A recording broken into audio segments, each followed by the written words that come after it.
ஸ்ரீராமலிங்காய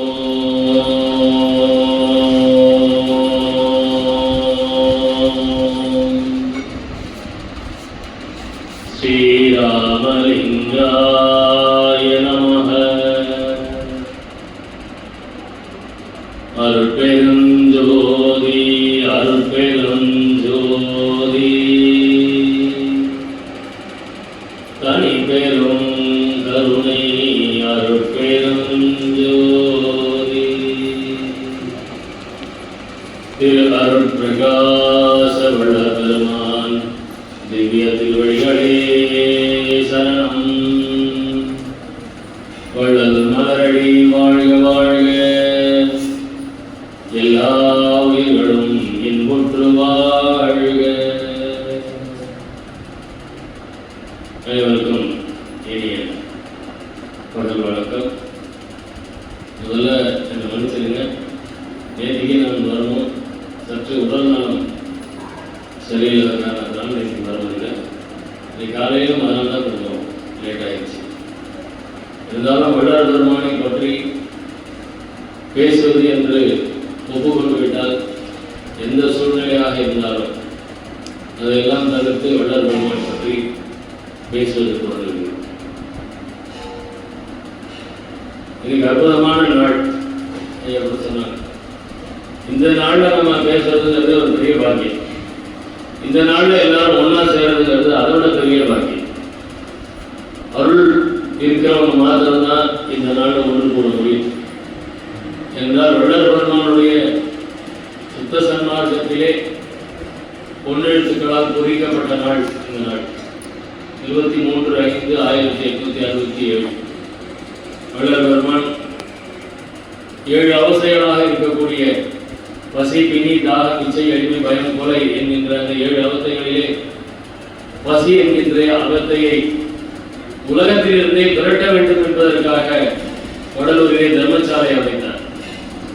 எங்கெல்லாம் சன்மார்க்க சங்கங்கள் இருக்கின்றனவோ அங்கெல்லாம் பசி என்கின்ற வார்த்தைக்கு இடமே இல்லை. அப்படிப்பட்ட ஒரு அற்புதமான நாள் இன்றைய நாள். வள்ளல் பெருமான் இந்த பசி அவத்தையை பற்றி அற்புதமாக ஜீவகாரண ஒழுக்கத்திலே சொல்லியிருப்பார். எல்லாரும் படிச்சிருப்போம். ஆனால் வள்ளல் பெருமான் இந்த உலகத்திலே ஏன் வந்தார், உறவிக்க விட்டார் என்று சொல்லுகின்றோம். ஏன் வந்தார், அவர் எதை செய்தார், நமக்கு என்ன சொல்லி இருக்கிறார், இதுதான் இன்னைக்கு சுருக்கமா நாங்கள் பார்க்கிறோம். வள்ளல் பெருமான் அடைந்த நிலை என்றால் வள்ளல் பெருமான் எல்லா பதிவுகளும் நீங்க பார்த்தீங்க அப்படின்னா முதல் பாடல் முடிவான கருத்தை எடுத்து சொல்றார். முதல் பாடலிலே முடிவான கருத்தை எடுத்து சொல்லி அதுக்கப்புறமா தான் பாடல்கள். அது மாதிரி இன்றைய இந்த நிகழ்விலே முடிவான வள்ளல் பெருமான் அடைந்த நிலையை சற்று சிந்தித்து விட்டு வள்ளல் பெருமான் ஏன் பிறந்தார் என்பதை நோக்கும். ஏன் வள்ளல் பெருமான் அடைந்த நிலை என்ன? எல்லாம் என்ன சொல்லுவோம்? மரணமில்லா பெருவாழ். அவர் ஜோதியோட கலந்துட்டார், சொல்லுவோமா இல்லையா? வள்ளல் பெருமான் ஜோதியாகிவிட்டார் என்று சொல்லுவோம். அவர் இந்த ஜோதி ஆகிட்டார் அப்படின்னா சுத்த சன்மார்க்கமே அங்கே தோற்றுவிட்டது என்று பொருள். உங்களுக்கு ஏற்புடையதாக இருந்தால் ஏற்றுக்கொள்ளலாம், இல்லை என்றால் தள்ளி வைத்து விடுங்கள். ஏனென்றால் வள்ளல் பெருமானுடைய சுத்த சன்மார்க்க கொள்கை என்பது மரணமில்லா பெருவாழ்வுதான். அதை தாண்டி ஒரு கொள்கையை வள்ளல் பெருமான் சொல்கின்றார், கடவுள் நிலையறிந்து அம்மயமாதல் என்று சொல்கிறார். அப்ப மரணமில்லா பெருவாழ்வை தாண்டி கடவுள் நிலையறிந்து அம்மயமாதல் என்கின்றது தான் சுத்த சன்மார்க்கத்தை முடிந்த முடியும். அப்ப வள்ளல் பெருமான் அடைந்த நிலை, அவர் கடவுளுடைய நிலை எப்படிப்பட்டது என்று தெரிந்து தன்னை அந்த நிலைக்கு உயர்த்தி கொண்டிருந்தார். ஒரு பாடலிலே சொல்வார், தெய்வம் என்றே வளர்க்கின்றாய், சிற்றவை நடிக்கின்றாய் என்று சொல்வார். வள்ளல் பெருமான் யார் வளர்த்தது? அவர் அவங்க அண்ணன் வளர்த்தாரா, அவங்க அம்மா அப்பா வளர்த்தாங்களா? நம்ம நினைச்சிட்டு இருக்கோம் அவங்க அம்மா அப்பா இல்லை, அண்ணன் தான் வளர்த்தாரு, அண்ணனும் அண்ணியும் அவர் வளர்த்தாங்க. இல்லை, அவரை வளர்க்க வளர்த்தது இறைவன். கற்றது நின்னிடத்தே, கேட்டது நின்னிடத்தே, முற்றது நின்னிடத்தே அப்படின்னு வள்ளல் பெருமான் எல்லாமே இறைவன் கிட்டதான் தான் அனைத்தையும் கற்றுக்கொண்டேன் என்று சொல்கின்றார். அப்படிப்பட்ட அந்த வள்ளல் பெருமான் முடிந்த முடிவாக எல்லாருக்கும் தெரியும், 30/1/1874 வள்ளல் பெருமான் அந்த மேட்டுக்குப்பம் என்கின்ற அந்த சித்திவளாக திருவரையிலே சென்று உள்ளே அந்த திருவரைக்குள்ளே சென்றார். அவர் தாண்டிவிட்டாரா இல்லை வெளியில் இருக்கிறவங்க தாண்டித்துக் கொள்ள சொன்னாரா? 2 கருத்துகள் இருக்கின்றன. எப்படி அதுக்குள்ளார போயிட்டார். அதன் பிறகு அவர் நம்முடைய கண்களுக்கு தென்படவில்லை. இதுதான் நடந்த நிகழ்வு. அது உள்ளார என்ன நடந்தது அப்படின்னு வள்ளல் பெருமானுக்கும் ஆண்டவனுக்கும் மட்டும்தான் தெரியும். அப்படி வள்ளல் பெருமான் தன்னை தானே மறைத்துக் கொண்டதுதான் வள்ளல் பெருமான் ஒளிப்பிடம் அறிகிற அப்படின்னார். மரணம் வரும்பொழுது ஒளிப்பிடம் அறிய எங்க ஒழிஞ்சீங்க அப்படின்னா, அப்போ வள்ளல் பெருமான் அந்த ஒளிப்பிடத்தை தெரிந்து கொண்டு அந்த மரணத்தை வென்றவர். யமன் எனும் அவன் இனி இறையிலை மகனே அப்படிங்கிறார். யமன் எனும் அவன் இனி இறையிலை மகனே அப்படின்னு இறைவன் வள்ளல் பெருமானுக்கு அந்த மரணத்தை வெல்லக்கூடிய ஒரு அற்புதமான ஆற்றலை கொடுத்திருக்கிறார். அப்போ அவர் அங்க போய் என்ன பண்ணார் அப்படின்னா சில பாடல்கள் நம்ம பார்க்கலாம். அதாவது இந்த தேகம் அப்படிங்கிற பொழுது பொத்திய மலைப்பிணி புழு புறவைதான் சித்தியல் சுத்த சன்மார்க்க சேர்ப்பினால் நித்தியமாகியே திகழும் என்பது சத்தியம் சத்தியம் ஜெகத்துள்ளீர்களே என்ற பாடல். இந்த உடம்பு எதனால் ஆனது? பொத்திய மலப்பிணி அதெல்லாம் உள்ள இருக்குது. நமக்கு தசை, சுக்கிலம், ரத்தம், எலும்பு, நரம்பு அப்படின்னு 7 வகையான தாதுக்கள் இந்த உடம்பு இந்த 7 வகை தாதுக்களால் இந்த உடம்பு ஆகப்படும். அப்ப அதெல்லாம் நம்ம நேரம் வரும் போயிடணும் அப்படின்னு பேசிட்டு இருக்கோம். நம்ம என்ன சொல்றாரு?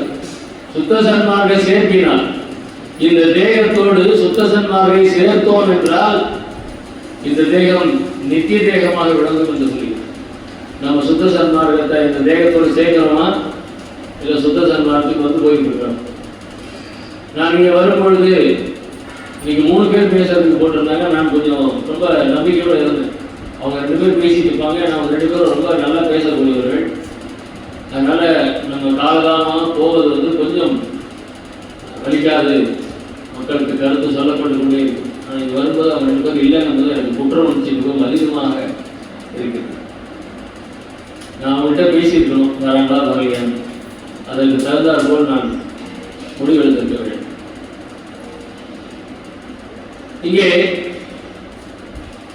நானும் காலையில் வந்ததுன்னா 3 மணி நேரம் எனக்கே கிடைச்சிருக்கேன்.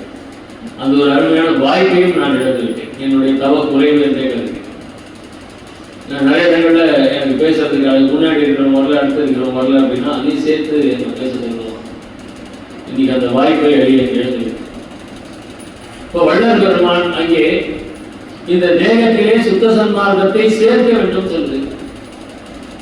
அது என்ன சுத்த சன்மார்க்கத்தை தேகத்திலே சேர்க்கணும் அப்படின்னா நம்மளுடைய எண்ணம், சொல், செயல் இந்த 3ம் சன்மார்க்கத்தை சார்ந்து மட்டுமே இருக்க வேண்டும். சன்மார்க்கத்தை சார்ந்து மட்டுமே இருக்கு. காற்றாலே, புவியாலே, மதனாலே, கண்ணனாலே, பொன்னாலே, கதிராலே என்று பாடுவார். இது எல்லாத்தையும் ஒண்ணுன்னா சொல்லிட்டு எதையாவது நம்ம மறந்துட்டா என்ன பண்றது? வேற்றாலே அப்படின்னு ஒரு வார்த்தை போடுவார். அந்த பாட்டு வேற்றாலே எஞ்ஞான்றும் அழியாத மெய்யளிக்க வேண்டும் என்றே விரைந்தளித்தான் நினைக்கிறேன் போடுறார். அப்ப எதனாலும் இந்த தேகம் அழியக்கூடாது என்பதை வள்ளல் பெருமான் மிகவும் பாடுபட்டு அடைந்தார். பாட்டு சொல்வார், நோவாத நோன்பு என்னை போல் நோற்றவரும் உலகில் சாகாதவரும் என்னை போல் சார்ந்தவரும் உலகில் யார் இருக்கின்றார் தேவா நீ சற்றே அறை அப்படின்னு இறைவனிலே சொல்றார். இன்னொரு இடத்துல நான் படும் பாடு உலக நவிலும் பஞ்சுதான் படும் சிவனே, உலக நவிலும் பஞ்சுதான் படுமோ, சொல்லத்தான் படுமோ, எண்ணத்தான் படுமோ, மாண்புடு கண்ணியன் அப்படின்னு அந்த பாட்டை சொல்றார். என்ன பாடுபட்டு இருக்கிறார். அப்ப அந்த முடிந்த முடிவான இந்த தேகத்தை நித்திய தேகம் ஆக்கி கொள்ளக்கூடிய ஒரு அற்புதமான செயலை வள்ளல் பெருமான் நமக்கு செய்து காட்டியிருக்கின்றார். அவர் இன்னும் தேகத்தோட தான் இருக்கிறார். ஏன்னா தேகம் இல்லைன்னா அந்த சன்மார்க்க மரபு என்பது. இப்போ வள்ளல் பெருமான் ஏன் வந்தார்?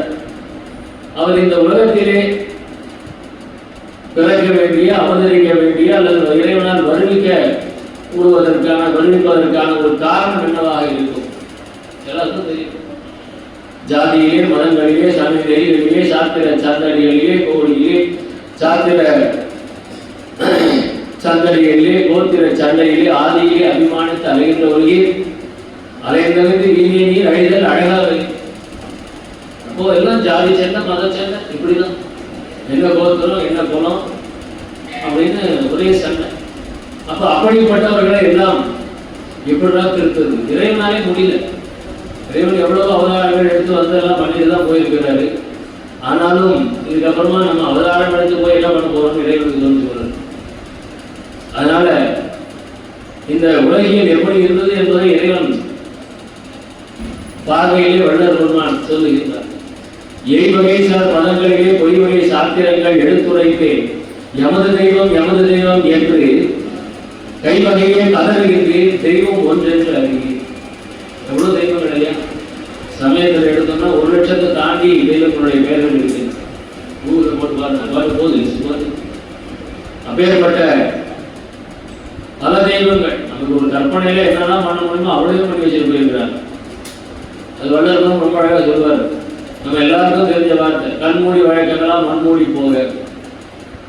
அதை சொல்லும் பொழுது நான் அதுக்கு முன்னாடி வீடியை சேர்த்து சொல்லுங்கப்பா. நான் எப்பவுமே சொல்லுவேன், கலை வைத்த கற்பனையே நிலையென கொண்டாடும் கண்மூடி வழக்கங்களாம் மண்மூடி போக. இந்த கலைகள் என்கின்ற அந்த நூல்கள் எல்லாம் கற்பனையாக அதைத்தான் நிஜம் என்று சொல்லிக் கொண்டிருக்கின்றதோ அதையெல்லாம் மண்மூடி போக வேண்டும் என்று சொன்னார். என்ன கலை என்னெல்லாம் சொல்லிச்சு? சிவபெருமான் நூல்கள் பல தெய்வம் எப்படி போனது? அது ஒரு குடும்பத்தை உருவாக்கி விட்டார்கள் இறைவன் என்று சொல்லி. இறைவனுக்கு ஒரு குடும்பத்தை உருவாக்கி அதெல்லாம் வள்ளல் சொல்கின்றார். கலை உரைத்த கற்பனையை நிறைய கொண்டாடும் கண்மூடி வழக்கங்களாம் மண்மூடி போக.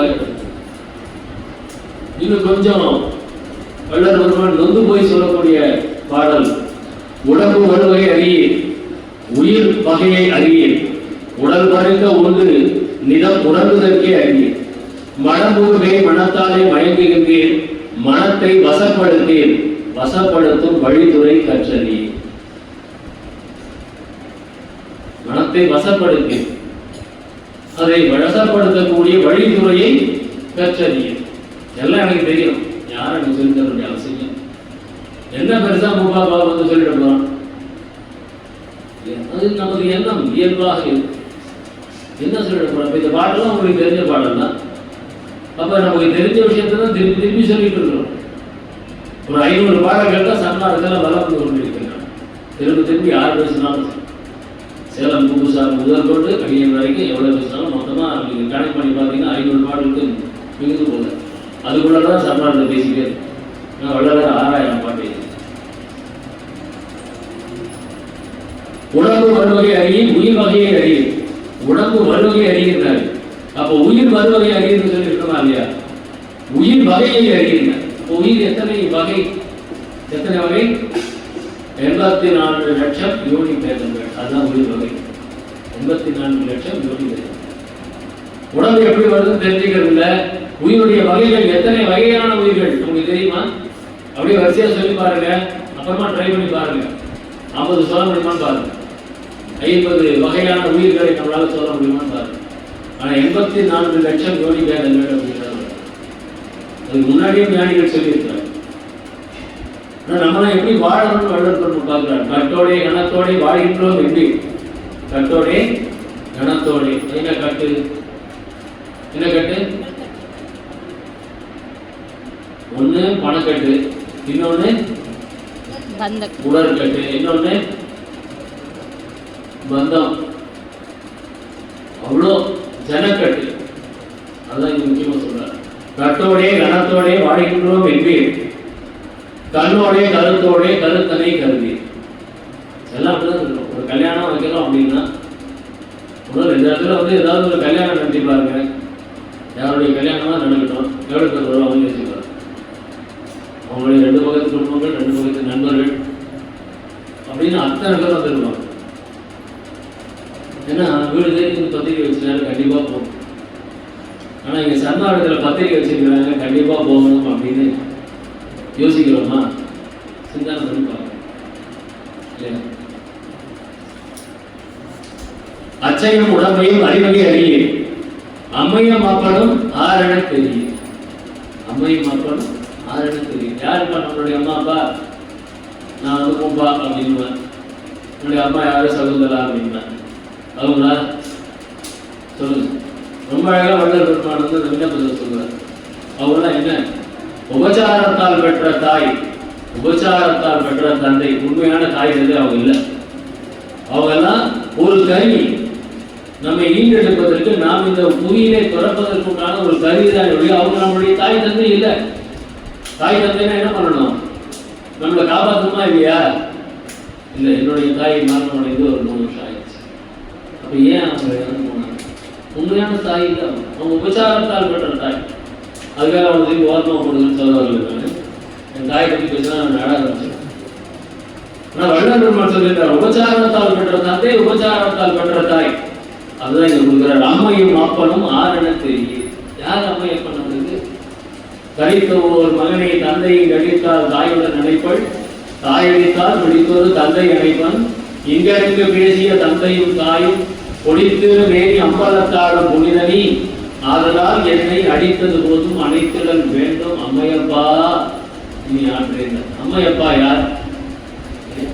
தாயாகி தந்தையுமாய் தாங்குகின்ற தெய்வம் அப்படின்னு பார்க்கிறார். அப்ப அந்த தாய் யாரு, தந்தை யாரு, அதையே நாம் தெரிந்து கொள்வதற்கு விருப்பப்படுவது கிடையாது. அச்சையும் உடம்பை வலிமை அறிய அம்மையும் அப்பனும் ஆரண தெரியும். யாருன்னு தெரியும்?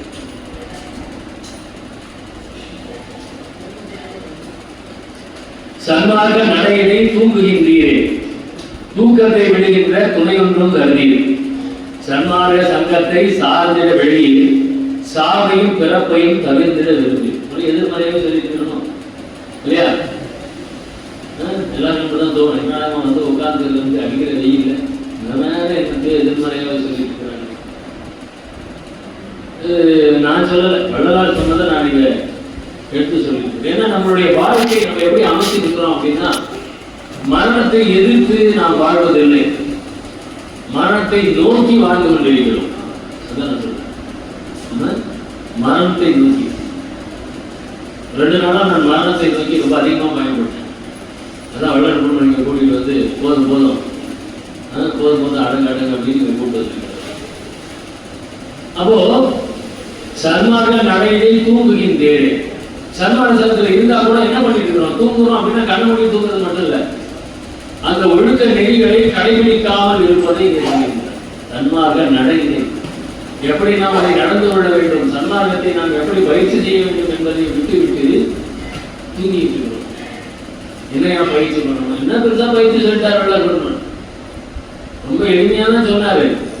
ஆனால் அதை நடைமுறைப்படுத்துவது என்பது சாத்தியமில்லாத ஒரு சூழலில் நாம் நம் வாழ்க்கையை அமைத்துக் கொண்டிருக்கிறோம். காலையில் 4 மணிக்கெல்லாம் எழுந்துடும். சூரியன் உதயமாவதற்கு 2.5 நாழிகை, 2 மணி நேரத்துக்கு முன்னாடி, 5 நாழிகை, 2 மணி நேரம் முன்னாடி எழுந்துடும். சூரியன் எப்போ உதிக்குது அப்படின்னு இஸ்லாமியர் கேட்டு சொல்லுவோம். ஏன்னா அவங்க அதை தொடர்ந்து கவனிச்சுக்க வருவோம். நாம் வந்து சூரியன் நாளைக்கு எப்போ உதிக்குது, இன்னைக்கு எப்போ முடிஞ்சது, யாராவது பார்த்தோமா? கேலண்டரில் போகலாம், சூரியனை தூங்கி உதிக்கும். நம்ம யாராவது பார்க்கலாமா? இஸ்லாமியர்கள் பார்த்தோம். சில நல்ல விஷயங்கள் நம்ம எழுதுக்கலாம், தப்பும் இல்லை. அப்போ அந்த சூரியன் உதயமாகிறதுலேருந்து 5 நாழிகை அப்படின்னா, ஒரு நாழிகை 24 நிமிஷம், 5 நாழிகைன்னா 2 மணி நேரம் முன்னாடி எழுதுவோம். அப்படி பல விதிமுறைகளை வள்ளல் சொல்றாரு. கடவுளை செய்து இருக்கிறோமா? 4 மணிக்கு எழுதுகிறது பெரிய கஷ்டம் இல்லையே. நம்ம எழுதுகிறோமா? எழுதணும்னா என்ன பண்ணணும் அப்படின்னு ஒன்றா சொல்லிட்டே இருப்போம். நான் பின்னாடி நேரம் இருந்தால் சொல்லணும். அப்படி இந்த சன்மார்க்க நடையிலே தூங்குகின்றேன். இந்த சன்மார்க்கம் என்கின்ற அந்த நடை, நான் நடைமுறை சன்மார்க்க சங்கம் ஆரம்பிச்சு இந்த சன்மார்க்கத்தை நடைமுறைப்படுத்த வேண்டும். சும்மா பேசிட்டே வந்து கால விரயமாகின்றது. அதை நடைமுறைப்படுத்த வேண்டும் என்பதற்காக தான் நடைமுறை சன்மார்க்க சங்கம் தொடங்கினது. உலகத்தில் ரெண்டையும் கிடையாது. அதை நடைமுறைப்படுத்த வேண்டும். அதுதான் இது. தூக்கத்தை விடுகின்ற துணை ஒன்றும் கருதியது. என்ன துணை இருந்தால் நம்ம தூக்கத்தை விட முடியும்? ஒன்று இந்த தூக்கத்தையும் விடணும், இன்னொன்று சன்மார்க்கத்தில் இருந்தும் இல்லாமல் இருக்கக்கூடிய அந்த தூக்கத்தை விடணும். அதுக்கு என்ன துணை? என்ன துணையா இருக்கணும்? ஐயா சொல்றாரு, அருளை அடையும் வரையில் எங்க இருக்கணும்? அடியார் சீர் கேட்கப்பன். என்னுடைய அருளை அடையும் வரையில் அடியார் சீர் கேட்கப்படும். ஆண்டவனுடைய அடியார்களுக்கு அவ்வளவு பலம் இருக்கிறது என்று சொல்லுவார். அடியாருடைய அந்த புகழை சீர்னா சீர்வர் சொல்லுகிறோம் இல்லையா, அப்படி அந்த அடியாருடைய புகழை கேட்க வேண்டும். அந்த துணை அடியார்களுடைய துணை, அடியனாக்கி பிள்ளையாக்கி நேயனாக்கியே அடியனாக்கி கொண்டாய் என்னை அவலம் நீக்கியே பாடுறார். அடுத்து சன்மார்க்க சங்கத்தை சார்ந்திட விழி. இந்த சார்ந்து அப்படின்னா என்ன வார்த்தை, என்ன பொருள் ஐயா? சார்ந்து என்ன பொருள்? சார்ந்து அப்படின்னா அப்படி வேலை நடக்கும்போது வந்து போகிறது, இல்லை ஞாயிற்றுக்கிழமை உட்காந்து அகல் முடிக்கிறது, பூசத்துக்கு படம் போய் போகிறது, அதுவா சார்ந்து? நாம் இந்த சன்மார்க்க சங்கத்திலே என்னென்ன விதிமுறைகள் சொல்லப்பட்டிருக்கிறதோ அந்த விதிமுறைகளை எல்லாம் கடைபிடிப்பவனாக இருக்கிறது, அதுதான் சார்ந்து இருக்கும். சாவையும் பிறப்பையும் தவிர்த்திட விரும்பி. நம்மளுக்கு எல்லாருக்கும் மரணம் பெருவாள் வாழணும்னு ஆசை இருக்கா? இருக்கிறது நம்ம கை கொடுக்கணும்.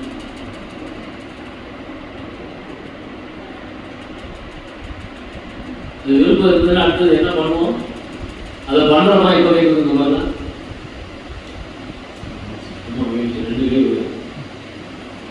சன்மார்க்க சங்கத்தை சார்ந்திட வெளியே சாவையும் பிறப்பையும் தவிர்ந்திட விரும்பி. இதே ரொம்ப அழகா கொடுக்கல. மரணமில்லா பெருவாழ்வில் வாழ்ந்தெல்லாம் கண்டி புனைப்பதையே பொய்ப்புகளே சத்தியம் சொல்கின்றேன், பொற்சபையில் சிற்சபையில் புதுத்தரங்குகிறேன். அதுக்கு என்ன பண்ணணும்? நினைத்து நினைத்து உணர்ந்து உணர்ந்து நெகிழ்ந்து நெகிழ்ந்து அன்பே நிறைந்து நிறைந்து ஊற்றெழும் கண்ணீர் அதனால் உணர்ந்து நனைந்து நனைந்து அருளவே நன்றியே ஞான நடத்தரசே என் உரிமை நாயகனே என்று மனைந்து மனைந்து ஏற்றுதும் நாம் மண்ணின் உலகியலே மரணமில்லா பெருவாழ்வில் வாழ்ந்தெல்லாம் கண்டி. என்ன பண்ணா? இறைவனை போற்றி துதித்து புகழ்ந்து பாடி வணங்கினோம் என்றால் மரணமில்லா பெருவாழ்வில் வாழ்ந்தெல்லாம் கண்டி. புனைத்துறையே பொய் புகழ் எதிர்த்து சொல்லல, பொய் சொல்ல, சத்தியம் சொல்லு. வள்ளல் ஆமாயம் பாட்டில் அகவல் கூட நமக்கு வந்து பரிந்துரை செய்யவில்லை. வள்ளல் பெருமான் பரிந்துரை செய்த பதிகம் எது என்றால் இந்த மரணமில்லா பெருவாழ்வு அல்லது ஞானசரி அல்லது வாய்ப்பறை ஆற்றல் என்கின்ற 3 தலைப்புகளில் ஏந்திய அந்த 28 பாடல். அதுதான் நம்மளை வந்து படிக்க சொல்லி அதன்படி நாம் நடக்க வேண்டும் என்று நம்ம. ஆனால் அது தினமும் படிக்கணும் சொல்லி அகவல் தினமும் படிக்கணும்னு ஒரு ஏற்பாடு செய்யப்பட்டிருக்கிறது. ஞானசரி பாடல்களை தினமும் படித்து அதில் கண்டபடி நாம் தெய்வ பாவனை செய்ய வேண்டும் என்பதுதான் வள்ளல் பெருமானுடைய. இப்படி அந்த இறைவனுடைய அந்த தாயும் தந்தையுமாக இருக்கக்கூடிய இறைவனை நாம் தெரிந்து கொள்ளாமல் அதை தெரிந்து கொள்ளக்கூடிய ஒரு நுட்பத்தையும் அறிந்து கொள்ளாமல் வாழ்ந்து கொண்டிருக்கின்றோம். கணமுடைய கற்புடைய என்று நினைத்தீங்க கழித்து இருமாந்திருக்கீங்க ஒளிக்கிடமும் அறிவு. கணமுடைய கற்புடைய நம்முடைய அந்த சொந்தக்காரங்கள்லாம் பார்த்தோம் அப்படின்னா அப்படி பையனுக்கு பத்திரிகை கொடுக்கணும் அப்படின்னா சொந்தக்காரங்க லிஸ்ட் போட்டால் அதுவே ஒரு 700 தாண்டி வரும். அதுக்கப்புறமா ஆஃபீஸில் உத்தியோகம் போட பண்ணுறவங்க, அதுக்கப்புறமா நண்பர்கள், இது என்னுடைய சைடில், அப்புறம் என்னுடைய மனைவி சைடில், அப்புறம் என்னுடைய பிள்ளையின் சைடில், அந்த மாதிரி போயிட்டே இருக்குதுன்னா எவ்வளோ போகாது. கணமுடையும் கட்டுடையும் என்று நினைத்து இங்கே கழித்து இருமாந்து இருக்கின்றது. ஒரு ஆணவத்தில் இருக்கிறோம், இருமாந்து இருக்கின்றது ஒளிப்பிடமும் அறிவு. மரணம் வரும்போது எங்கே போய் ஒழிஞ்சிக்கணும்? இங்கே ஒழிஞ்சிக்கணுமா? அப்படி சிறுக்குள்ள போயிட்டா எம்மன் போயிடுவானா? போயிடுவானா? அவன் எங்க வேணாலும் தோன்றுவான். அப்ப அவன் கூறாமல் இருக்கணும் அப்படின்னா என்ன பண்ணணும்?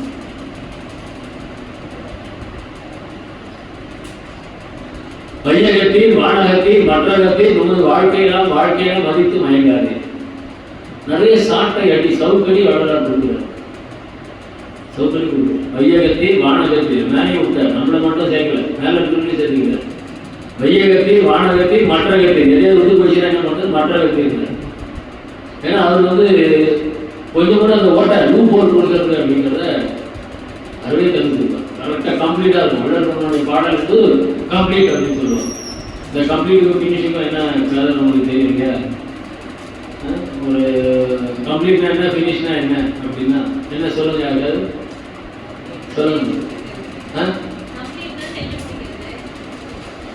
இல்லை கணவன் மனைவி சொல்லுங்க, அதுவும் சொல்லுங்க.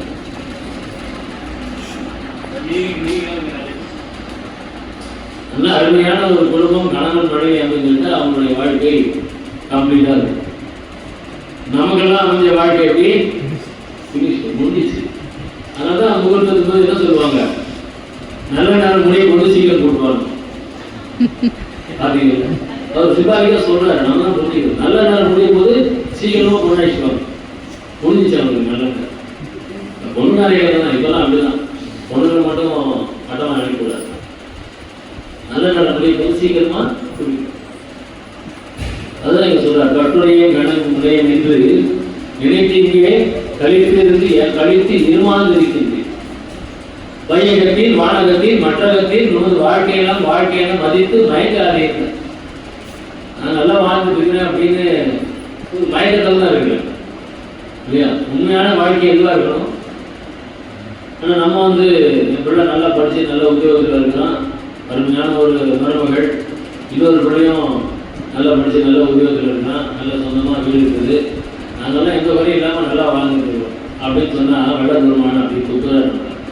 வையகத்தில் மாநகத்தில் மற்றகத்தில் நமது வாழ்க்கையெல்லாம் வாழ்க்கையில மதித்து மயங்காதே. அப்ப என்ன வேணா வாழ்க்கைன்னு சொல்றீங்க அப்படின்னு வளர்ந்து கேட்டோம்.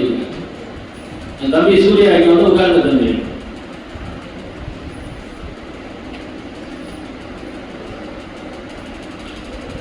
வையகத்தே ஒரு மரண வாதனையை தவிர்த்த வாழ்க்கை அதே வாழ்க்கை.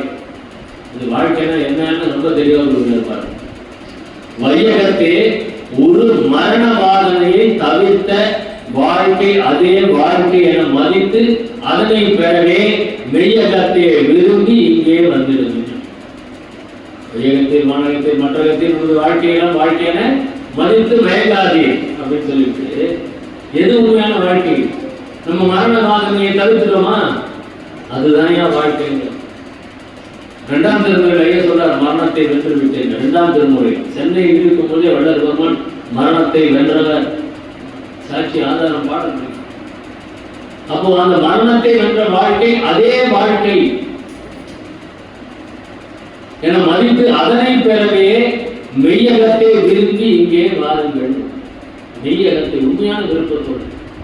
இந்த விருப்பம் போது வள்ளல் பெருமான் சொல்றார், முயற்சி, விருப்ப முயற்சி, தீவிர விருப்ப முயற்சி, அதிதீவிர விருப்ப முயற்சி, சத்தியமான அதிதீவிர விருப்ப முயற்சி. எவ்வளவு கொடுக்கிறார்கள்? சத்தியமான அதிதீவிர விருப்ப முயற்சி இருந்தால் இறைவனுடைய அருளை அடைய வேண்டும் என்றால் என்ன சொல்றாரு? அழுத கண்ணீர் மாறுமா, ஆகாரத்தில் இச்சை போகுமா? அழுத கண்ணீர் மாறுமா, ஆகாரத்தில் இச்சை போகுமா கேட்கிறார். இறைவனுடைய அருளை பெற வேண்டும் என்கின்ற அந்த முழு முயற்சியோடு யார் இருக்கிறாங்களோ அவங்களுக்கு இந்த ஆதாரத்தை பற்றினா கவலை இருக்காது, பசியை எடுக்காது. இப்படி வள்ளல் பெருமான் இறைவனுக்கு ஒரு கேள்வி கேட்கிறாங்க, என்னையா பண்றது? இப்படிதான் இருக்கிறாங்க மக்கள் எல்லாம், இப்படிதான் இருக்காங்க, நான் என்னதான் பண்றேன்? பொழுது விழித்தது என் உள்ளவன் கமலம் பூத்தது, பொன்வழி பொங்கிய தெய்வம் தொழுது நிற்கின்றனன், செய்படி எல்லாம் சொல்லுதல் வேண்டும் என் நல்லதல். நான் என்ன பண்ணணும்னு சொல்லுதல் வளராக இறைவன் கேட்கிறேன். செய்படி எல்லாம் சொல்லுதல் வேண்டும் என் நல்ல சங்குருவே. இறைவன் என்ன பணி நான் செய்யணும்னு கேட்டேன். இறைவன் அதற்கு பணி கொடுக்கிறார் பாரு. நான் கூட வள்ளலார் கிட்ட கேட்கறது, என்ன பணி நான் செய்யணும்? மகாதேவனை வர நிகழ்ச்சி போகணும். செய்படி எல்லாம் சொல்லுதல் வேண்டும் என் வல்லசர் குருவே. என்ன பணி வள்ளல் பெருமானுக்கு? டைரக்டா பணியை சொல்லல, இந்த உலகம் எப்படி இருக்கு அப்படிங்கிறத வள்ளல் பெருமானுக்கு எடுத்து சொல்லியிருக்கிறார். பேருற்ற உலகில் சமயமத நெறியெல்லாம் பெயர் வெளிக்கூற்று பிச்சி பிள்ளை விளையாட உணர்ந்திராது உயிர்கள் வேதமுற்று அங்கும் இங்கும் போருற்று இறந்து நீ போயினார், இன்னும் நீ போகாத வழிக்கே, இன்னும் நீ போகாத வழிக்கே விரைந்து புனித ஒரு சுத்த சன்மார்கள் நெறிகாட்டி மெய்ப்பொருளினை உணர்த்தி எல்லாம் ஏதுற்ற சுகநிலை அடைந்திட புரிதி சொல்லிட்டார். இந்த மாதிரி இருக்குது, அதனால நீ போய் எல்லாருக்கும் எல்லாத்தையும் சொல்லு. என்னதுக்கே அது வேலை இருக்கு, உனக்கு வேற ஆய கிடைக்கல. எவ்வளவு ஞானிகள் வர்றாங்க, எவ்வளவு ஞானிகள் இருக்காங்க, எல்லாத்தையும் விட்டுட்டு என்ன எதுக்கு நீ இதுக்கு கூப்பிடுற? அதுக்கு எதுவும் சொல்றாங்க, நீ என் பிள்ளையாதனாலே இவ்வேலை புரிய என்று ரொம்ப நுணுக்கமா நம்ம வரிகளை, நீ என் பிள்ளையாதனாலே இவ்வேலை புரிகை என்று இட்டனம் மனதில் வேறு என்ன இல்லை. ரொம்ப தெளிவா இறைவன் ரொம்ப தெளிவாக தான் வள்ளுவர் பெருமான் கிட்ட அந்த வேலை கொண்டிருக்கிறார். மனதில் வேறு என்ன இருக்க வேற ஏதாவது நினைச்சுக்காது. எல்லாம் வீணா போய்கிட்டு இருக்கிறாங்க. அவங்களுக்கெல்லாம் சுத்த சன்மார்க்கத்தை நிதியை வந்து எடுத்து காட்டி அவங்களுக்கெல்லாம் ஒரு நல்ல வழியை காட்டணும். அதுக்கு தான் நான் கூப்பிட்டேன். ஏன்பா என்னதுக்கு செலக்ட் பண்ண அப்படின்னா, நீ என் பிள்ளையாதனாலே நீ வேலை புரிக என்று இட்டனம். நீ என் பிள்ளை பார்க்கலாம், நீ தான் வேலை செய்யணும். அப்பாவோட வேலையை நிறையா செய்வாங்க. 15 செய்வோம். அப்பாவோட பிஸ்னஸ் யார் பார்த்துப்பாங்க? யார் பார்த்துப்பாங்க? அவங்க பிள்ளை தான் பார்த்துக்கலாம். அதான் நீ என் பிள்ளையாதனாலே வேலை புரிகை என்று இட்டனம் மனதில் வேறு என்ன? வள்ளுவர் அந்த வேலையை பண்ணார அந்த வேலையை பண்ண பல்நெறி சமயங்கள் மதங்கள் என்கிற போர் பவனி இருவரை பரவியதனால் செந்நெறி அறிந்தினர் திறந்து உலகோர் செறி இருள் அடைந்தனர். பல்நெறி சமயங்கள் மதங்கள் என்கினும் ஓர் பவநெறி இதுவரை பரவியது. வள்ளுவர் சங்கம் தொடர்ந்து இந்த 1865 வரை நம்மகிட்ட இருக்கக்கூடிய அத்தனை நெறிகளும் பாவநெறி. பாவநெறினா என்ன? பாவத்தை தான் நம்ம சேர்க்கக்கூடியது, நம்ம புனித நாட்கள். பல்நெறி சமயங்கள் மதங்கள் எங்கிலும் போர் பவநெறி இதுவரை பரவியது. அதனால் மக்கள் செந்நெறி அறிந்தினர், செம்மையான நெறியை அறிந்தினர், திறந்து உலகோர் சேர்ந்து இருள் அடைந்தனர். அதனால நீ போய் என்ன பண்ண, நீ இனி புன்னெறி தவிர்த்து ஒரு பொதுநெறியினும் வான் புத்தகம் அருள்கின்ற சுத்த சன்மாக தன்னெறி செலுத்துக என்ற அரசு. இந்த புனிதமான நெறியாகிய பொது நெறி அது இந்த உலகத்திற்கு அனைத்து மக்களுக்கும் பொதுவாக இருக்கக்கூடிய நெறி நம்மளுடைய சுத்த சன்மார்க்கம். இதை யார் வேணுமானாலும் கடைபிடிக்கலாம். இந்த பிரிவை சேர்ந்தவர் மாத்திரம்தான் கடைபிடிக்கணும்னு அவசியம் இல்லை. யார் வேண்டுமானாலும் கடைபிடிக்கலாம். சுத்த சன்மாக தன்னெறி செலுத்துக என்ற என் அரசே இறைவன் வள்ளுவர் பெருமானுக்கு அந்த வேலையை கொடுத்துருக்க. அது வள்ளுவர் பெருமான் இன்னொரு பாடலையும் பதிவு பண்றார். நமக்கு எல்லாருக்கும் தெரிந்த பாடல். அகத்தை கருத்து புறத்து விளைத்திருந்த உலக அனைவரையும் ஜகத்தையே திருத்தி. நம்ம எல்லாம் சொர்க்கத்துக்கு போயிடலாம், நரகத்துக்கு போயிடலாம். சொல்லும் நாம எங்க இருக்கு? எங்க இருக்கு? இங்கதான் இருக்கு. உள்ள உட்கார்ந்து சொல்றோம். அப்படி போய் அந்த வெயில் நில்லுங்க. என்னது? நரகம். நீங்க இப்படியே உட்கார்ந்துருக்கீங்க, அங்க போய் உட்கார்ந்துருக்கீங்கன்னா சொல்றனால வேற எங்கேயும் இல்லை.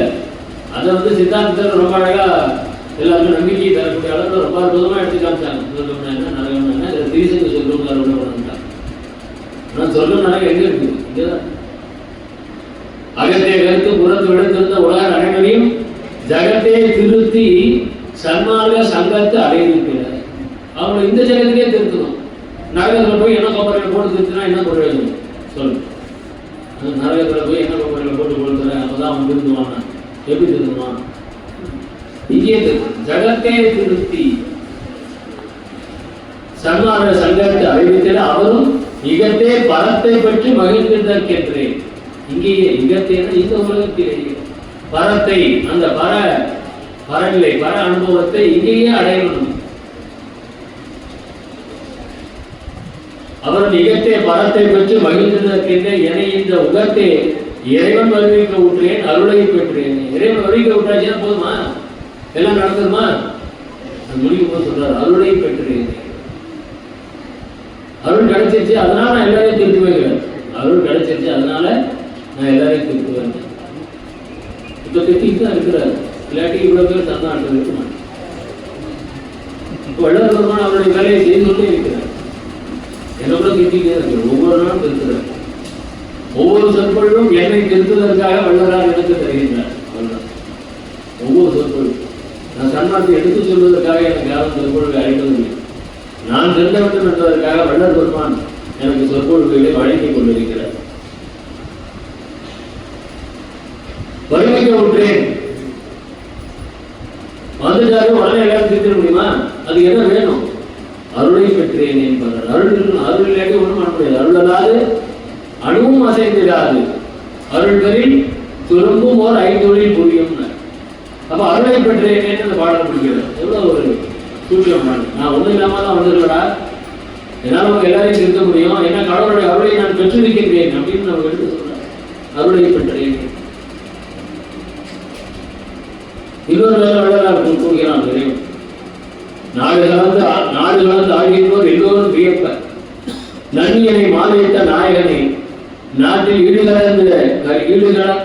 கரைந்திட கவிதாம் திருச்சிற்றம்பலத்தே இன்ப நடப்புரிகின்ற இறைவனை பத்தி சொல்லிட்டார். இறைவன் என்ன வேலை கொடுத்துருக்கிறார்? என்ன சொல்லுதல் செய்வன் எல்லாம் சொல்லுதல் வேண்டும் பாடினார் இல்லையா? என்னை நீ பாடுக என்னோடு கலந்தாடுக என்று எனக்கே பணியிட்டார். இறைவன் வள்ளல் பெருமானுக்கு என்ன பண்ணி கொடுத்தாரு? என்னை நீ பாடுக என்னோடு கலந்து ஆடுக. நம்ம சுத்த சன்மார்க்கம் அப்படின்னு சொல்லிட்டு பக்திக்கு வாரம் உங்களுக்கு வைக்கக்கூடாது, வெள்ளக்காரம் வணங்கக்கூடாது, ஒரு வழிபாடு பண்ணக்கூடாது, அர்ச்சனை பண்ணக்கூடாது, அபிஷேகம் பண்ணக்கூடாது, தீபாரணம் பண்ணக்கூடாது, என்னென்னமோ புரட்சியம் சுத்த சன்மார்க்கிக்கிறோம். வள்ளல் பெருமான் இறைவனுக்கு என்ன கட்டளை இருக்கிறார்? என்னை நீ பாடுக என்னோடு கலந்து ஆடுக. இறைவனை பாட வேண்டும், போற்றி புகழ்ந்து பாட. எனக்கெல்லாம் இறைவனை போற்றி புகழ்ந்து பாட அளவுக்கு அறிவே இல்லை. அதனால் நான் என்ன பண்ணேன், வள்ளலாருக்கு கடன் வாங்கிக்கிட்டேன். அவருடைய திருவிழா எடுத்து அவருக்கே போற்றி புகழ்ந்து பாட வேண்டியது. கடன் வாங்குறது நமக்கு சின்ன பிள்ளைங்க சொல்லிக் கொடுக்குறாங்கல்ல, கணக்கு அதை என்ன சொல்லிக் கொடுக்குறாங்க? கடன் வாங்கி தான் சொல்லிக் கொடுக்குறாரு. கடனை திருப்பி அடைக்கிறது யாரும் சொல்லிக் கொடுத்தாங்களா? இந்தியா கடன் அதிகமாக இருக்குது அப்படின்னா திருப்பி அடைக்கிறதுக்கு வாத்தியார் நமக்கு சொல்லிக் கொடுக்கவே இல்லை. கடன் வாங்கிடுறாரு, பக்கத்து வீட்டில் கடன் வாங்கிக்கோன்னு, அதை திருப்பி கொடுக்கணும் எங்கேயுமே நமக்கு சொல்லிக் கொடுக்கணும். அதனால தான் நமக்கு அதை திருப்பி கொடுக்கணுன்ற எண்ணமே வர மாட்டேன். என்னை நீ பாடுக என்னோடு கலந்து ஆடுக என்று எனக்கே பணியிட்டாய், நான் செய் பெரும் பாக்கியம் என்று வந்தேன். அதோட என்ன நமக்கு தெரியும்? எப்பாலும் எப்பதும் எங்கனும் நான் சென்றேன் என்றை நினது அருள்புகழை இயம்பிடல் வேண்டும். அதுதான் நம்மளுடைய எண்ணம். என்னுடைய விண்ணப்பம் தினம் அதுதான். எப்பாலும் எப்பதும் எங்கனும் நான் சென்றேன் என்றை நினது அருள்புகழை இயம்பிடல். இதான் சொல்றார். எனக்கே பணியிட்டாய் நான் செய் பெரும் பாக்கியம் என்று வந்தேன், கோடு தவறாது உன்னை நான் பாடுவதற்கு இங்கே குணப்பொருளும் இலக்கியமும் கொடுத்து மகிழ்ந்தது. பாடுங்கன்னு சொல்லிட்ட, நான் தப்பு தப்பா பாடினா எதையும் ஏற்றுப்பானா? ஏதுங்கயா ஏற்றுக்க மாட்டேன். அப்ப என்ன பண்ணணுமா? ரொம்ப அழகாக சொல்லணும். கோடு தவறாது அப்படின்னு என்ன? இலக்கணம் இலக்கியம் என்னென்ன இருக்குதோ எதையுமே தவறாத கரெக்டாக எல்லாம் இருக்கணும். கோடு தவறாது உன்னை நான் பாடுவதற்கு இங்கே குணப்பொருளும் இலக்கியமும் கொடுத்து மகிழ்ந்தது. எப்படிதான் வள்ளலார் இவ்வளோ பாட்டு அவ்வளோ அற்புதமா பாடினாரா அப்படின்னு யோசிக்கும் போது இந்த பாடல் அதற்கு பதிலாக இருக்கிறது. வள்ளல் போன நிறைவேற்ற வேண்டாம். நான் கோடு தவறாது, நான் அந்த ஒரு விதிமுறைகளிலிருந்து தவறாமல் உன்னை நான் பாடுவதற்கு இங்கே ஏற்ற குணப்பொருளும் இலக்கியமும் கொடுத்து மகிழ்ந்தது. வள்ளல் பெருமானுடைய இலக்கியம்லாம் சத்தியமா எனக்கு புரியவே கிடையாது. ஒரு சில எழுத்துக்கள் நம்ம பார்ப்போம். அருள்பெருஞ்சாக பார்த்தீங்க அப்படின்னா ஈனமைந்தேக மரத்து அப்படின்ற அந்த வகையில நம்ம ஈனா என்ன போடுவோம்? இப்படி போட்டு 2 புள்ளி வைக்கும். அதையில அவர் என்ன பண்ணியிருப்பாரு? குறிலான ஈயை போட்டு அதை சுழிச்சிருப்பாரு. அந்த ஈயை ரெடி ஆகியிருப்பார். தனியா ஈன 2 புள்ளி போட்டு வைக்கணும். இப்படி பல இடங்களில் வள்ளல் பெருமானுடைய அந்த எழுத்து முறை நடை மாறி இருக்கும். அப்பதான் இலக்கண பிழையா அப்படின்னா இல்லை. வள்ளல் பெருமான் இலக்கண பிழையோடு எழுதுவதற்கு வாய்ப்பே இல்லை. என்னன்னா அவர் எழுதுற பாட்டுலாம் என்ன? யாரோட பாட்டு? நான் வரைக்கும் வார்த்தையெல்லாம் நாயகன் வார்த்தையை நம்புகிறான் நம்புறாங்க பாட்டு. என் பாட்டெல்லாம் அம்பல பாட்டே பொன்னம்பல பாட்டே. அப்ப அவருடைய பாடல்கள் நம்ம குலசோம்னா என்ன பாவத்துக்கு ஆளாகிறோம்? அது வள்ளலார் சொல்லியிருக்காரு. பெரிய ஒரு பாட்டில் வழி சொல்லி அந்த பாவத்துக்கு ஆளாகிறோம். வள்ளல் பெருமான் இவ்வளவு பெரிய வேலை எனக்கு கொடுத்துருக்கு அப்படின்னு வள்ளல் பெருமானுக்கு கொஞ்சம் அச்சம் உண்டாகி அதுக்கு இறைவன் வள்ளல் பெருமான் சொன்னார், அஞ்சலை நீ ஒரு தெரிந்தும் என் மகனை அருள்பெரும் ஜோதியை அழைத்தனம் உமக்கே. பயப்படாது. எல்லாரையும் எப்படி திருத்தது அப்படின்லாம் பயப்படாத. அருளை பெற்றேனே பாடினார். பயப்படாது. அஞ்சலை நீ ஒரு தெரிந்தும் என் மகனே அருள்பெரும் ஜோதியை அழித்தனம் உமக்கே. உங்ககிட்ட அந்த அருள்பெரும் ஜோதி என்கிற அற்புதமான ஆற்றலை உனக்கு கொடுத்து விட்டேன். அது கொடுத்துட்டோம்னா என்ன கிடைக்குமா? அழித்தனம் உமக்கே துஞ்சிய மாந்தர் எழுப்புக. துஞ்சிய மாந்தர் எழுப்புக. நலமே சூழ்ந்த சன்மார்க்கத்தில் செலுத்துக. துஞ்சிய மாந்தரை எழுப்புக. எழுப்ப என்ன பண்ணணும்? செத்தாரை மீண்டும் இங்கே எழுப்பிடல் வேண்டும். என்ன பண்ணணும்? அவங்கள திருச்சபைக்கு அடிமைகளாய் செய்தித்தல் வேண்டும். அப்படி திருச்சபைக்கு அடிமைகள் ஆகாதவங்க வள்ளல் பெருமான் எழுப்பி கொடுக்கவே மாட்டேன். அவன் செத்தது திருச்சபைக்கு அடிமைகளாய் செய்தித்தல் வேண்டும். அப்ப இங்கே துஞ்சிய மாந்தரை எழுப்புக. எழுப்பினா பண்ணுமா? நலமே சூழ்ந்த சன்மார்க்கத்தில் செலுத்துக. சன்மார்க்கம் வந்துட்டோம் அப்படின்னா அங்கே நலம் மட்டும்தாங்க, துன்பமே கிடையாது. இன்பம் மட்டும்தான் சன்மார்க்கம். இன்பம் மர்ம இன்பம் பேரின்பம். இந்த பேரின்பத்தை அடைவதுதான் நமது சன்மார்க்கத்தின் லட்சியமாக. துஞ்சிய மாந்தரை எழுப்புக, நலமே சூழ்ந்த சன்மார்க்கத்தில் செலுத்துக, சுகமே விஞ்சுக, மெய்ப்பொருள் மேலே தனிலே விஞ்சைகள் பலவுல விளக்குக என்றார். இப்படி அருள்பெரும் ஜோதிங்கிற ஆற்றலை இறைவன் வள்ளல் பெருமானுக்கு கொடுத்துதான் இங்க அனுப்புற. அமரரும் முனிவரும் அதிசயித்திடவே, அமரரும் முனிவரும் அதிசயித்திடவே அருள்பெரும் ஜோதியை அன்புடன் அளித்தேன். அமரரும் முனிவரும் அவங்க எல்லாம் அதிசயம் என்னடா நாம இவ்வளவு பாடுபட்டு இருக்கோம், நம்ம ஒண்ணும் கிடைக்க மாட்டாது. இந்த பையன் என்னன்னா இப்போ பிறந்துட்டு இவ்வளவு சின்ன வயசுல இவருக்கு எல்லாமே கிடைக்குது. அமரரும் முனிவரும் அதிசயித்திடவே அருள்பெரும் ஜோதியை அன்புடன் அளித்தே கம ஒரு சிவநெறி கேற்றி எந்த அன்னையே காத்து எனது உலகத்தில் இனிது கலந்து மெய்ப்பதிய இனிதே கலந்த மெய்ப்பதியே எவன் எனும் அவன் இனி இளையலை மகனே எய்ப்ப வாழ்கையில் வேண்டியார். அருள்பெரும் ஜோதி அன்புடன் அளித்தே எல்லாத்தையும் கொடுத்துட்டேன். எவன் எனும் அவன் இனி இளையலை மகனே. அதெல்லாம் எங்கேயோ அந்த பாட்டு. அப்படி வள்ளல் பெருமானுக்கு அந்த யமனை இறைவன் அகற்றி விட்டான். செத்தார் எழுகிற சிந்தனை முன்னம், செத்தம் எழுதுக்கணும் யோசிக்கிறதுக்கு முன்னாடியும் செத்தார் எழுகிற சிந்தை செய் முன்னம் சிரித்தவே இத்தாரணியில் அருள்பெரும் ஜோதி எனக்கு அளித்தாய். எவ்வளவு கான்பிடன்ஸ் பாருங்க வள்ளல் பெருமான். அவருடைய நிலை, வள்ளல் பெருமான் அடைந்த நிலை என்ன அப்படின்னு பார்க்கும்போது செத்தார் எழுகிற சிந்தை செய் முன்னம் சிரித்தவே இத்தாரணியில் அருள்பெரும் ஜோதி எனக்கு அளித்தாய். எத்தாலும் என்றும் அழியா வடிவு தந்து என்னுள் நின்றனை வைத்தார். எப்பயுமே அழியாத வடிவத்தை கொடுத்து எனக்குள்ள நின்றனை வைத்தார். வள்ளல் பெருமான் கூட யார் இருக்கிறார்? பாண்டவர் பேரு வள்ளல் பெருமான் பேரு அப்படின்னு பிரித்து பார்க்க முடியாத ஒரு அற்புதமான தகவலை வள்ளல் பெருமான். எத்தாலும் என்ற அழியா வடிவு தந்து என்னுள் நின்றனை வைத்தார். ஆக்கலன்றோ தொழில் ஐந்தையும் தந்து, ஐந்தொழில் யாரெல்லாம் பண்றாங்க? பிரம்மா என்ன தொழில் பண்றாரு? ஒண்ணுதான் பண்றாரு. அவங்களுக்கு அவ்வளவு ரெஸ்ட்ரிக்ஷன் இருக்கு. வள்ளல் பெருமானுக்கு பாருங்க, ஆக்கல் முதல் ஆக்கல் ஒன்றோ தொழில் ஐந்தையும் தந்து இந்த அண்ட பிண்ட வீக்கம் எல்லாம் சென்று உன் இச்சையின் வண்ணம் விளங்குக நீ ஏக்கமுறை என்று உரைத்து அருஞ்சோதியும் இந்தனக்கே ஊட்டமெல்லாம் உற ஊட்டலாம் என் உரையவர். ஐந்தொழிலையும் செய்யறதுக்கு வள்ளல் பெருமானுக்கு மாத்திரம்தான் அருளை பெற்றிருக்கு. மற்றவங்க ஐந்தொழிலாம் பண்ண முடியாது. ஒன்னொன்னுதான், நீ இந்த வேலையை பண்ணி நீ இந்த வேலையை பண்ணி பிடிச்சி விட்டாரு. 5 வேலையும் எடுத்து ஒன்னா யாரு கொடுத்தாரு? வள்ளல் பெருமானுக்கு தான் கொடுத்தாரு. ஐந்தொழில் வள்ளல் பெருமானுக்கு மட்டுமே கொடுத்தாரு.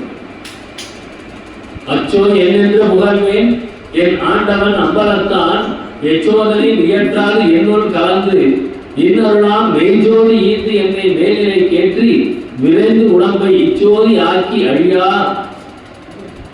அழியா ஆனந்த இச்சையை. வள்ளல் பெருமான் சொல்வார், அருள்ஜோதி ஆனேன் என்று அறையப்பா முரசு, அருளாட்சி பெற்றேன் என்று அறையப்பா முரசு, மருட்சார்பு தீர்ந்தேன் என்று அறையப்பா முரசு, மரணம் தவிர்ந்தேன் என்று அறையப்பா.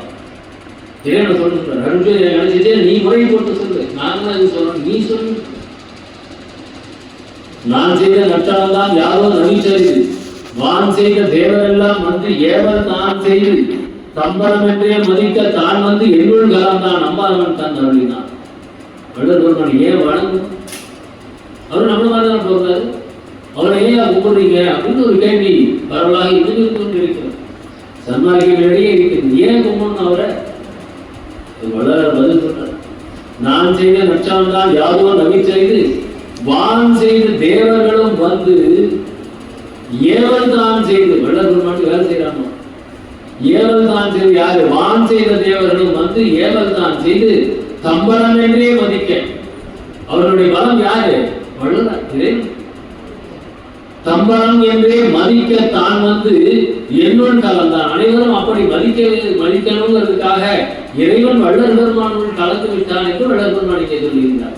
தம்பரம் என்றே மதிக்கத்தான் வந்து என்னுள் கலந்தான் அம்பலம் தான் அப்படின்னா. பெற்றேன் என்றும் இரவாமை வேதம் தெரிந்தே இறைவனை உற்றே கலந்தான் நான் அவனை உற்றே கலந்தேன் ஒன்றானேன் பெற்றே அடியேன் செய்த தவம் யாரே புரிந்தார். ரெண்டு பேரும் ஒன்னாயிரம் வள்ளல் பெருமான் சொல்றார். நம்ம யாரை சொன்ன இறைவன் அருட்பெருஞ்சோதி ஆண்டவர். பெற்றேன் என்றும் இரவாமை வேதம் தெரிந்தே இறைவனை உற்றே கலந்தான். இறைவனை யாரு? அருட்பெருஞ்சோதி ஆண்டவர். இறைவனை உற்றே கலந்தான் நான் அவனை உற்றே கலந்தேன் ஒன்றானேன். அருட்பெருஞ்சோதி ஆண்டவர் யாரு? எங்க இருக்கிறாரு? தனியா நம்மள அவர் கூப்பிடலாமா? வருவாரா? தனியா வருவார் அருட்பெருஞ்சோதி ஆண்டவர்? வர முடியாது. ஏன்னா அவர் எங்க கலந்துட்டாரு? வள்ளல் பெருமானோட கலந்து விட்டார். சரி, வள்ளலார் தனியா கூப்பிடலாமா? தனியா கூப்பிட்டா வள்ளலார் வருவாரா? வர முடியாது. ஏன்னா அருட்பெருஞ்சோதி ஆண்டவர் வள்ளலார் கலந்துட்டார். அப்ப ரெண்டு பேரையும் ஒன்னா தான் நம்ம கூப்பிட முடியும். ரெண்டு பேரும் ஒன்னாக வருவோம், ஒன்னாதான் இருப்பாங்க, பிரிக்கவே முடியாது.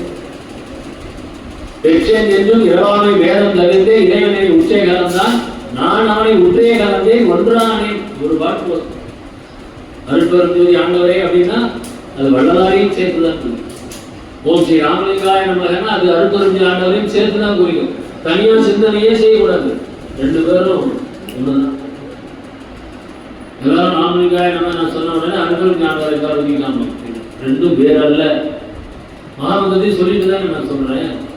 ஓம் ஸ்ரீ ராமலிங்காய நம்ம சொல்றேன். அடுத்த மகாமந்திரத்தை சேர்த்து சொல்றேன். மகாமந்திரம் என்ன? யாரை குறிக்கிறது? இறைவனுடைய உண்மையை வெளிப்பட காட்டிய மகாமந்திரம் விளக்கம் இருக்கும்போது இறைவனுடைய உண்மையை வெளிப்பட காட்டிய அந்த மகாமந்திரம்.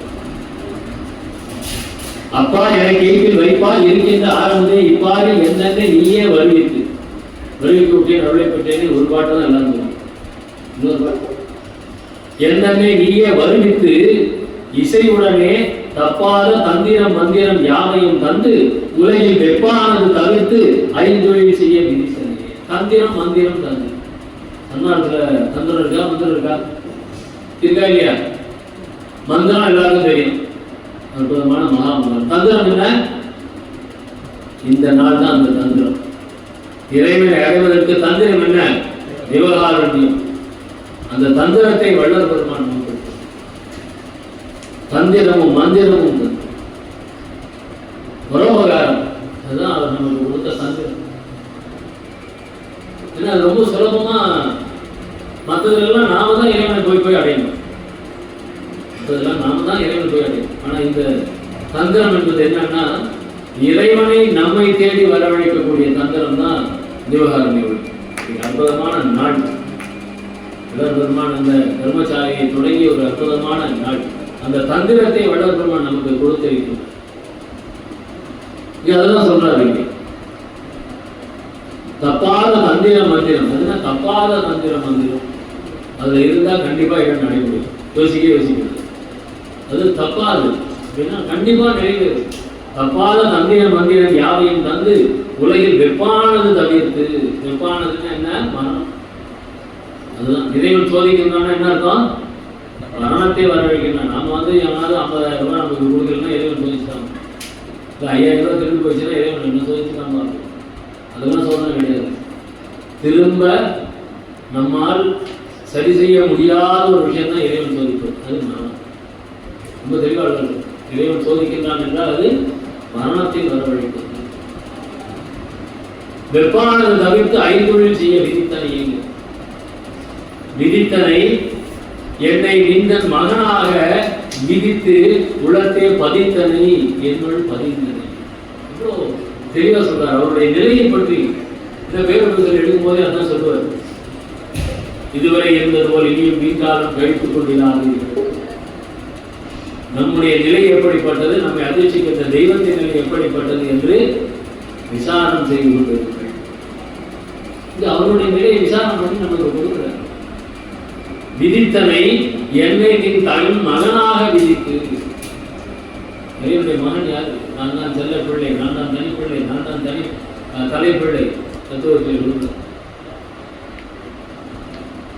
விதித்தனை என்னை நின் மகனாக விதித்து, அதோட போதுமா உளத்தே பதித்தனை, என்னுள் பதித்தனை. நான் தான் இறைவனுடைய மகன் என்று வள்ளல் பெருமானுடைய உள்ளத்திலே அந்த கருத்தை பதித்து விட்டு என்னுள் பதிந்தனை. அந்த பதித்தனை அடுத்த வார்த்தை பதிந்தனை. பதிந்தனைனா என்ன? இறைவன் வள்ளல் பெருமானுள் வந்து தன்னை இணைத்துக் கொள்ளுகின்றார்.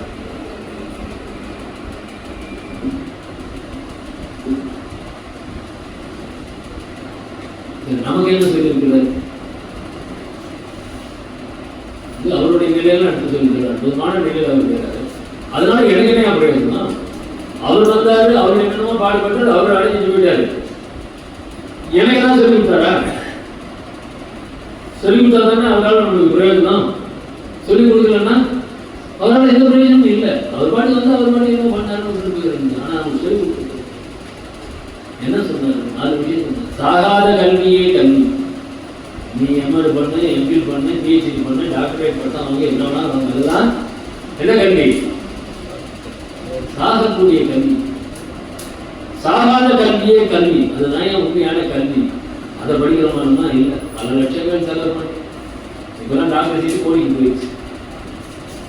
பல லட்சங்கள், பல கோடிகள் செலவு பண்ணுறாங்க. ஆனால் அது சாகர்கள் எல்லா நாட்டிலும் சேர்த்து தான் போயிட்டு மருத்துவமனையை கட்டினவர் பல டாக்டர் வைக்கிறார். எல்லாத்துக்கும் ஸ்பெஷலிஸ்ட் வச்சு மருத்துவமனையை கட்டுறாரு. அவரோட பணம் பெருசாக இருக்கு. அவரோட பணம் மருத்துவமனை நிலைக்கு பெருசாக இருக்கு. ஏன் சரி? அப்போ அத்தனை ஸ்பெஷலிஸ்டும் அவரை காப்பாற்ற முடியல தானே? அவங்க படிச்ச படிப்புனா கல்வி. சாகாத கல்வியே கல்வி. ஒன்றே சிவம்தான் என அறிந்த அறிவே தகும் அறிவு. அறிவுக்கா அப்படின்னு கேட்டால் என்ன சொல்லுவோம்? கோபம் தான் பண்ணணும். யாராவது அறிவு இருக்கா கேட்டால் அவங்க தான் முடிஞ்சுட்டாங்க. நம்மளோட அறிவு எந்த அளவுக்கு இருக்குது காமிச்சிடும்.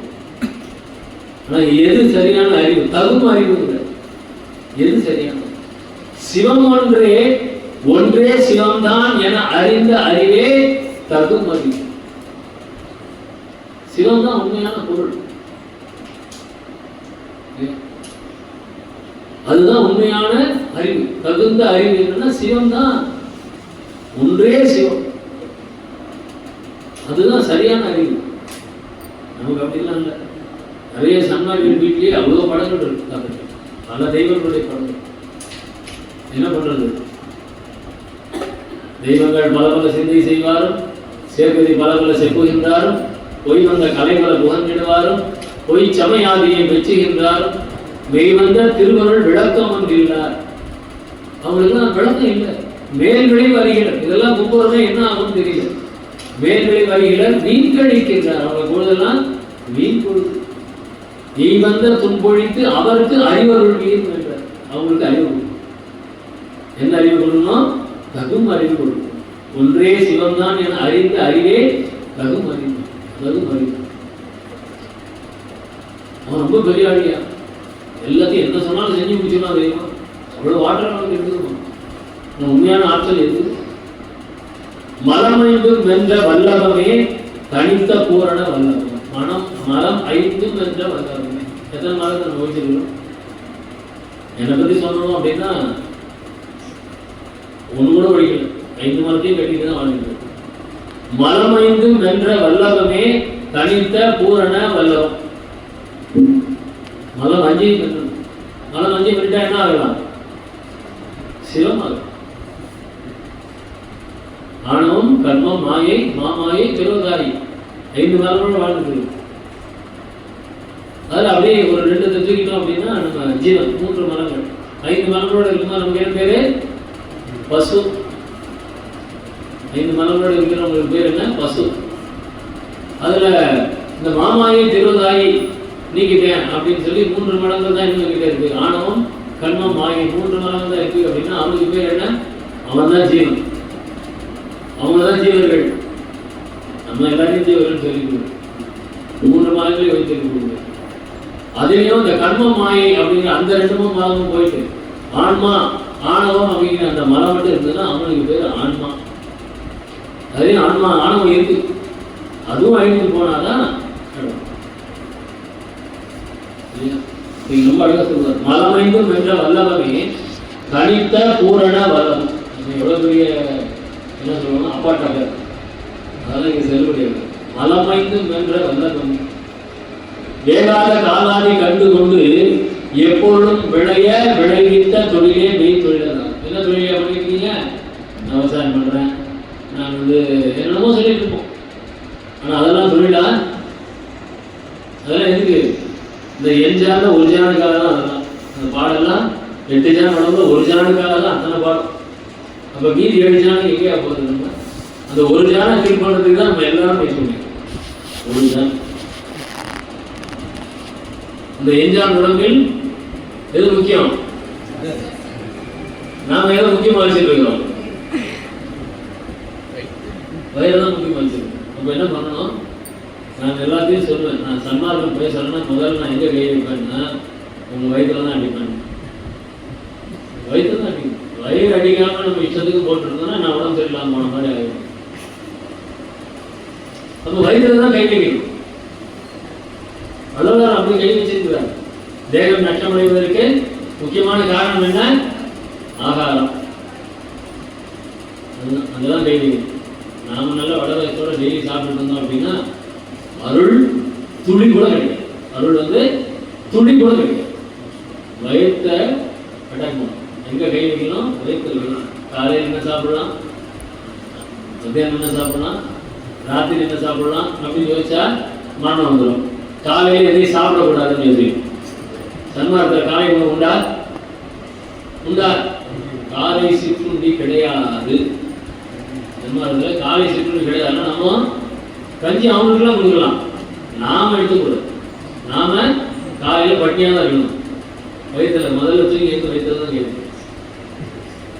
சரி போனா போகுது அப்படின்னு ஒரு கொடுக்குறாரு. என்ன கொடுக்குறாரு? ரொம்ப பசியா இருந்துச்சுன்னா ரஸ்தாளி பழம் இருக்கு இல்லையா, தேயிலை பழம், ரஸ்தாளி பழம், பங்காளம், அந்த 3 பழத்தில் ஏதாவது ரெண்டு பழத்தை எடுத்து அதை நாட்டு சர்க்கரை நெய்யும் கலந்து சாப்பிடுவோம். ஐயா இதை கண்ணே வடிவான வந்து அதனால் பட்டியாக இருந்தால் கைகாலம் வராதும் அப்படின்னா போனால் போது அதை கொஞ்சம் சாப்பிடுவோம். மதியானம் என்ன சாப்பிடலாம்? உருளைக்கிழங்கு பொரியல், ஒரு அவியல், நல்லா தயிர் எல்லாம் போட்டு ஒரு அவியல், சாம்பார், என்னென்ன காய் வருதோ எல்லாத்தையும் எடுத்து போடுவோம். கதம்ப சாம்பார்னு சொல்லுவோம். என்ன கதம்ப சாம்பார். அடுத்தது ரசம். என்ன ரசம்? பைனாப்பிள் ரசமா? அது மாதிரி நிறைய வெரைட்டி. அப்புறமா தயிர் ஹெரிட்டேஜ் வாங்கலாமா, மில்கி பிஸ்க் வாங்கலாமா? எந்த தயிர் கெட்டியா இருக்கு, எந்த தயிர் கெட்டு. அது முடிஞ்சதுன்னா அப்பளம், ஊறுகாய், வடை, பாயசம், இன்னும் என்னென்ன உண்டு. வாரம் ஒரு நாள் சாப்பிட்றதெல்லாம் வச்சுக்கலாங்க. டெய்லிலாம் சாப்பிட்றதில்ல. இப்போ நாங்கள் உடம்பு வயசோட வாரத்துக்கு ஒரு நாள் தான் அப்படின்னா அது கூட நம்ம எங்கே கொண்டு போய் இருக்கோம்? மரணத்தை நோக்கி அழைத்துச்சு. ஐயா பாருங்க, அம்மா அப்பாலாம் ரொம்ப கஷ்டப்படுவாங்க. அதற்கு 5 பேரும் உண்டாங்க. பேரும் உண்டு. அடுத்தது இப்படி சாப்பிடுமே அப்படின்னு அடுத்த நாள் வயல காய போடுவார். பிள்ளை பெண் விண்ணப்பம் 6ஆம் தேர்வில் இருக்கிற பாடல் எடுத்து படித்தா வெள்ளை வரலாறு நமக்கு தெரியும். அவர் எப்படி வாழ்ந்தார் இருக்கு. அப்ப வேகாத காலாதி கண்டு கொண்டு எப்பொருளும் விளைவித்த தொழில். என்ன விளைவித்த தொழில்? என்ன அர்த்தம்? படைக்கும் தொழில் நம்ம பண்ணணும். அதுவே மெய் தொழில தான். எதையாவது படைக்கிறோமா? நம்ம எதையாவது படைக்கிறோமா? உண்மையான தொழில் எது அப்படின்னா இந்நான்கையும் ஒருங்கே விளைந்து, இந்த 4ஐயும் ஒருங்கே வியந்து அடைந்து உலகமெல்லாம் காதலுற எல்லாம் வல்ல சித்தாகி நிறைவான வரமே இன்பமாம் மன்றுள் இது நீ பெற்ற சுத்த சன்மார்க்கத்தின் மரமென்று உரைக்கும். சுத்த சன்மார்க்க மரபுனா என்ன? சாகாத கல்வி, முன்பே சிவம்தான் என அறிந்த அறிவிய தகுமறிவு, மலமைந்தும் என்ற வல்லமையை தனித்த பூரண வல்லவம், வேகாத காலாதி கண்டுகொண்டு எப்பொழுதும் விளைவித்தே தொழிலதே மெய் தொழிலதான். இந்த நான்கையும் யாரு வச்சு இருக்கின்றார்களோ அவங்கதான் ரொம்ப முக்கியமா உள்ளதா. காயெல்லாம் கனியென கனிவிக்கும் ஒரு பெரும் கருணை அமுதே, எனக்கு கண்கண்ட தெய்வமே, கலிகண்ட அற்புத காட்சியே, கனகமலையே, தாயெல்லாம் அணையே, என் தந்தையே, ஒரு தனி தலைவனே, நின் பெருமையை சாற்றிட நினைத்திட மதித்திட அறிந்திட சார்கின்றதோறும் அந்தோ. என்னுடைய பெருமை என்ன பண்ணணுமா? சாற்றிட என்ன தூக்கம் வந்துச்சா? இந்த வெயில உட்கார்ந்து என்ன போடுறீங்க?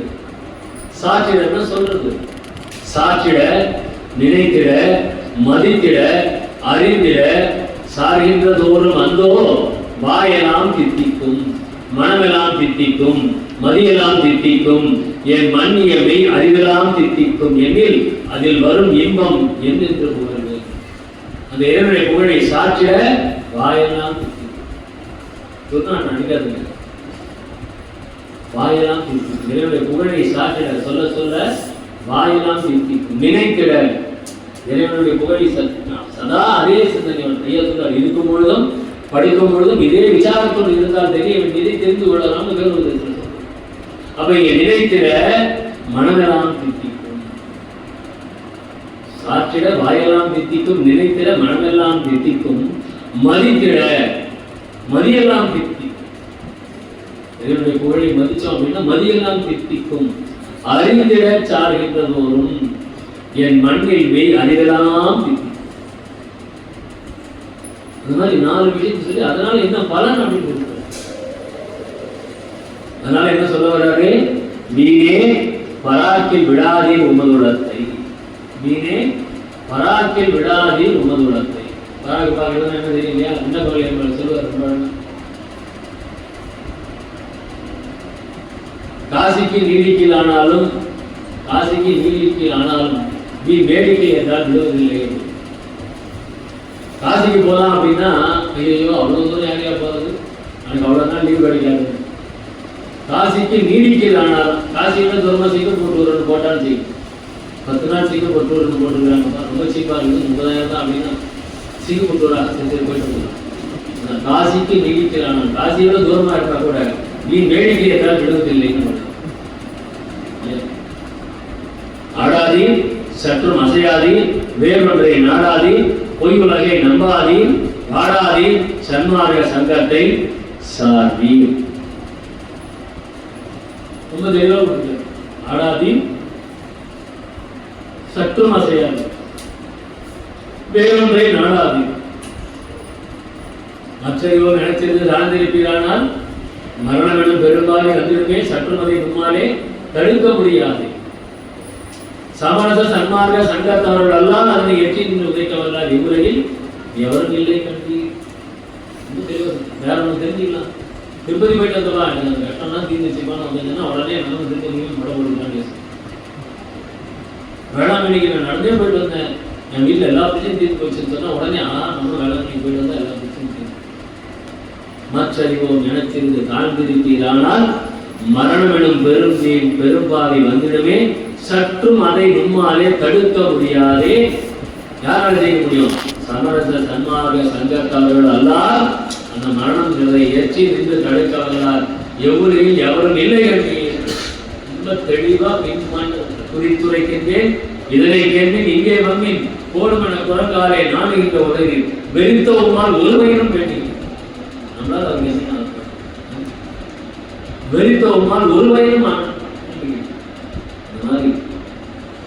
ஆடாதே சற்றும் அசையாதே வேறொன்றை நாடாதே பொய் உலகை நம்பாதே ஆடாதே சன்மார்க்க சங்கத்தை சார்பீர் என்று வள்ளல் பெருமான் அற்புதமாக நமக்கு வழிமுறைகளை எல்லாம் இந்த வழிமுறைகளை எல்லாம் கடைபிடித்து மரணத்தை வென்று வள்ளல் பெருமானுடைய புகழை காப்போம். அவருக்கு இழுக்கு வருதுன்னா என்ன அர்த்தம்? நாம இன்னும் ஒன்றிலையும் அடையாளம் வள்ளல் பெருமானுக்கு நாம் செய்யக்கூடிய துரோகம் பண்ணிட்டு. அதனால வள்ளல் பெருமானுடைய அந்த அற்புதமான நித்திய கர்ப்பதி இந்திரிய ஒழுக்கம் கரண ஒழுக்கம் ஜீவ ஒழுக்கம் ஆண் ஒழுக்கம் இதையெல்லாம் இதற்கு எல்லாத்துக்கும் அடிப்படையாக இருக்கக்கூடிய ஜீவகாருண்ய ஒழுக்கத்தை கடைபிடித்தோம் என்றால் வள்ளல் பெருமான் அடைந்த நிலையை அற்புதமாக அடைய வேண்டும் என்று சொல்லி அற்புதமான இந்த நாளிலே இந்த திருச்சபையை அலங்கரிக்க வள்ளல் பெருமான் வந்திருக்கின்றார். அவர் நம்ம கூடவே தான் இருக்கிறாரு. நம்ம என்ன பண்ணணும் பார்த்துட்டே தான் இருக்கிறாரு. என்ன சொல்றாரு? ஒருவனால் அனந்த பேர்களுக்கு நன்மையும் தாம் நம்பியிருங்கள், என்னால் உங்களுக்கு நன்மை கிடைப்பது சத்தியம் என்று சத்தியம் செய்திருக்கின்றார்.